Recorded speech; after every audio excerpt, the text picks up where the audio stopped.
Hi friends, good morning. ఎలా ఉన్నారు అందరూ?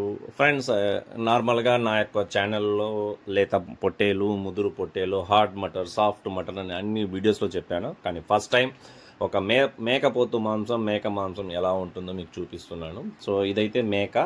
సో ఇది ఒక 12 kgs మేక అంట. సో ఇది చూసారంటే మేకపోతు మాంసం కొద్దిగా హార్డ్గా ఉంటుందని చెప్పాడు. సో కట్ చేసే అతనే నాకు. కానీ 15 kg లోపల ఉంటే మీరు డెఫినెట్లీ తీసుకోవచ్చు ఫ్రెండ్స్. మంచి టేస్ట్ అయితే చాలా బాగుంటుంది. మీకు ఎందుకు మేక మాంసంని వదలొద్దు అని చెప్తున్నానంటే, మేక ఆల్రెడీ నా వీడియోస్లో ఉంటుంది కదా. సో మేక అనేది లీవ్స్ కానీ, సో గ్రీన్ లీవ్స్ అలాంటివి తింటూ ఉంటాయి కాబట్టి చాలా విటమిన్స్ ఉంటాయి, చాలా హెల్త్కి బెనిఫిట్స్ ఉన్నాయి ఫ్రెండ్స్. అందువల్ల మేక మాంసాన్ని అస్సలు మిస్ చేయొద్దండి.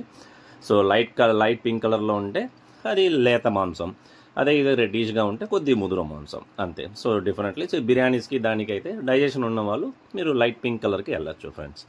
అంతే తప్ప అదేదో టేస్ట్ లేదు అదానిస్ కాదు, అది కూడా మంచి టేస్ట్ ఇస్తుంది. ఏమంటే ఒక 15 kg లోపల ఉంటే మీరు తీసుకోవచ్చు ఫ్రెండ్స్. ఇలాంటివన్నీ రెగ్యులర్గా నేను అప్డేట్ ఇస్తూ ఉంటాను ఫ్రెండ్స్. మీకేమైనా డౌట్స్ ఉన్నా కామెంట్స్లో మీరు పెట్టచ్చు. నా ఛానల్ని లైక్ చేసుకోండి ఫ్రెండ్స్, షేర్ చేసుకోండి. ఇంకా ఏమైనా డౌట్స్ ఉంటే కూడా కామెంట్స్లో పెట్టండి, డెఫినెట్లీ నేను రిప్లై ఇస్తూ ఉంటాను ఏమైనా డౌట్స్ ఉన్నా. సో ఈ విధంగా మాంసం మీద సో సబ్స్క్రైబ్ చేయడం అయితే మర్చిపోవద్దండి ఫ్రెండ్స్. ఇలాంటి మంచి మంచి అప్డేట్స్ అని మీకు రావాలంటే సబ్స్క్రైబ్ చేసుకోండి ఫ్రెండ్స్. Take care, bye.